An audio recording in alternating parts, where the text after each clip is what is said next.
ఇప్పుడు మనం చిన్న చిన్న పల్లెటూర్లకి వెళ్ళామనుకోండి, అక్కడ చాలామంది చుట్టాలు నాకు చెప్తూ ఉంటారండి. వాళ్ళకి షుగర్ ఉంది, బీపీ ఉంది అని. కొంతమందేమో పాపం ఏంటంటే క్యాన్సర్‌లొచ్చి, కొంతమందికేమో హార్ట్‌లో బ్లాకులుండి ఇవన్నీ ఉంటా ఉంటాయండి. అయితే నేనెప్పుడూ అనుకుంటా ఉంటానండి, అసలా వీళ్ళకి ఎళ్లి టెస్టులు చేపించుకుంటారా? అసలు వీళ్ళకి షుగర్ లెవెల్స్ ఎంతున్నయి, బ్లడ్ ప్రెషర్ ఎంతుంది అని టెస్టులు చేపించుకుంటారా?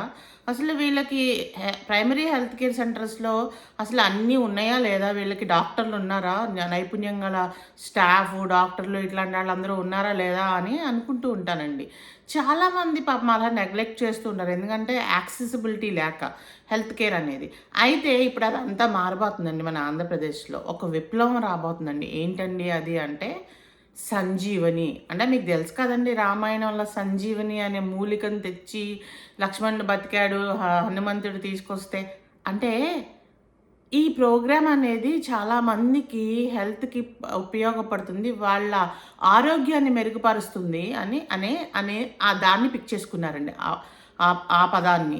అయితే ఏమవుతుంది అసలు ఈ సంజీవనిలో ఏం జరుగుతుందమ్మా అంటే దీనిలో ఏంటంటేనండి ముందు ల్యాబ్ టెస్ట్‌లు గానీ, ఇప్పుడు ఏదైనా గానీ ఎంఆర్ఐలు గానీ ఏమన్నా చేసినప్పుడు దాన్ని డిజిటల్‌గా సేవ్ చేస్తారండి. అంటే డిజిటల్‌గా పొందుపరుస్తారు. అప్పుడు ఏం చేస్తారండి, పొందుపరిస్తే అయిపోయిందా అంటే అలా కాదండి. ఇదివరకు మనం మామూలుగా అయితే గాని క్లినిక్‌కెళ్తే ఒక పేపర్ ఫైల్, ఒక ఫైల్ ఇస్తారు. దాన్ని తీసుకెళ్ళి ఇంటి అక్కడ మూలన పడేస్తాము. అది అంతే. మళ్ళీ తెలవదసలు. మనకెక్కడుందో మన ఫైల్ తెలవదు. అయితే ఇంక బయట అలా తెలవడం వదిలేయండి. ఇక బయటికెళ్తే గనుక ఎక్కడికన్నా ఎళ్లి ఏదన్నా అయితే గనుక అసలు మనకింకా ఏం జరిగిందంటే మళ్ళీ ల్యాబ్‌లన్నీ చేయాలి. మళ్ళీ అసలు మనకి ఏముందో తెలియాలి. ఈలోగా పుణ్యకాలం కాస్త ముగిసిపోద్ది. అయితే ఇప్పుడు ఏం చెప్తున్నానంటేనండి, ఇది చేసిన టెస్ట్‌లన్నిటిని కూడా డిజిటల్‌గా పొందుపరిచి ప్రతి ఒక్కళ్ళకి ఒక హెల్త్ కార్డ్ ఇస్తారండి.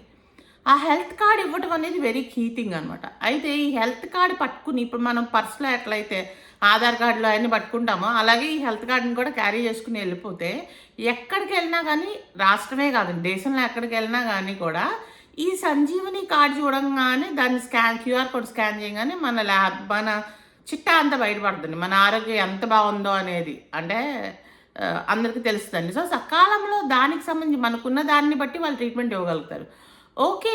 ఇప్పుడు ఇంతే కాదండి. ఇక్కడ ఏమవుతుందంటేనండి, ఈ పొందుపరచడం ఒక్కటే కాదు. ఈ సంజీవనిలో ఏంటంటే ఏఐ, ఆర్టిఫిషియల్ ఇంటెలిజెన్స్ ఉపయోగించి వీళ్ళేం చేస్తారంటే, అసలు వచ్చిన పారామీటర్స్ ఉంటాయి కదండీ! ఏమి షుగర్ లెవెల్స్ ఎంతున్నయి, బ్లడ్ ప్రెషర్ ఎంతుంది ఇదని దీని వలన అసలు రేపొద్దున ఏమి రోగాలొస్తాయి అనేది ముందుగానే చెప్పి ఆర్టిఫిషియల్ ఇంటెలిజెన్స్ తోటి, "అరే బాబు! మీకు ఆ రోగాలొస్తాయేమో, మీరు ఈ రకంగా మీ డైట్ మార్చుకోండి. ఇలా కొంచెం వాకింగ్ చేయండి, ఇలా చేయండి." ఇన్ని కొన్ని సూచనలు, సలహాలు కూడా ఈ ఆర్టిఫిషియల్ ఇంటెలిజెన్స్ ద్వారా వస్తాయండి. అప్పుడు ఏమవుతుందండి అంటే, రోగం వచ్చాక చూసుకోవడం కాదండి. రోగం వచ్చాక నానా తిప్పలు పడాల్సొస్తది. డాక్టర్ల దగ్గరికెళ్ళాలి, డబ్బులు ఖర్చు పెట్టాలి, ఇవన్నీ కాదండి. అసలు రోగం రాకముందే గనక దాన్ని గనక మనము గుర్తించగలిగి దాన్ని గనక రాకుండా చేసుకుంటే గనక అసలు మన జీవితాలు చాలా అంటే డబ్బులు అనేదాన్ని పక్కన పెడితే అసలు ముందు మనం ఇది ఒకటొచ్చింది అనే దాంతోనే సగం దిగాలు పడిపోయి సగం ఆరోగ్యం పాలవుతూ ఉంటాం. ఎందుకని అసలు ముందే రాకుండానే చూస్తే అయిపోద్ది కదండీ! ఇంతటి శక్తి ఉన్న ఈ సంజీవని అనే కార్యక్రమాన్ని అసలు ఎలా వచ్చిందండి అంటే, ఇది మన రాష్ట్ర ముఖ్యమంత్రి, మన విజనరీ అంటే మన బాబు గారు. ఆయన ఒక నడిచే ఆరోగ్యం అనమాట. అంత ఆరోగ్యంగా ఉంటారు 75 ఏళ్ల వయసులో. అయితే ఆయనకొచ్చిన ఒక థాట్ అండి.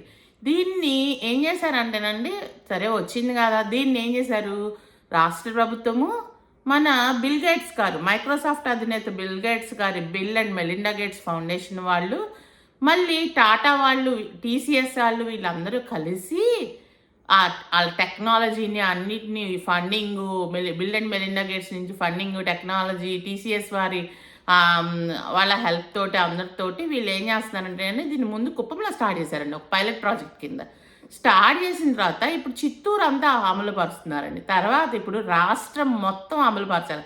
అంటే ఏంటండి, అసలా ముందు ఆరోగ్యం బావుంటే నా ప్రజలది ముందు ఆళ్ళకి చాలా ఖర్చులు తగ్గించి రాష్ట్రం బాగుంటుంది, రాష్ట్రం హెల్తీగా ఉండాలి, స్వర్ణాంధ్రప్రదేశ్ 2047 అనే విజన్‌లో ఇది ఒక పార్ట్. మన రాష్ట్రాన్ని ఆరోగ్యప్రదంగా చేయటం అనే దానికి కంకణం కట్టుకున్న ముఖ్యమంత్రి గారు చేసిన ఒక అద్భుతమైన ఆలోచనండి ఈ సంజీవని. ఇది మన రాష్ట్రంలో కాదండి. చాలా దేశాల్లో కూడా దీన్ని చేస్తున్నారండి.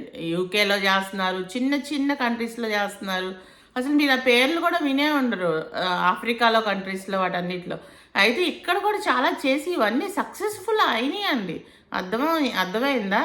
మనకి అంటే వాటికి మనకి కొంచెం కొంచెం తేడాలు ఉండొచ్చు. But the concept is the same. ఈయన ఉన్నారు చూసారండి చంద్రబాబు నాయుడు గారు. ఈయన అసలు ఎక్కడెక్కడ ఏమేం జరుగుతున్నాయి అనేది ముందే పసిగట్టేసేసి వాటిని ముందు నా రాష్ట్ర ప్రజలకు అందించాలి అనే ఆ సంకల్పంతో 24/7 పనిచేస్తారు చూడండి.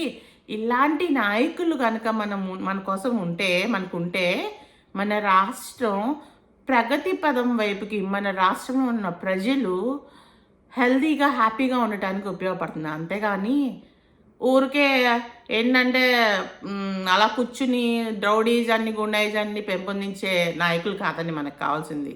మన కోసం పాటుపడే ఒక మంచి నాయకులు ఉండాలండి. ఆలోచించండి ఒకసారి మీరే. మీ భవిష్యత్తు నాది కాదు.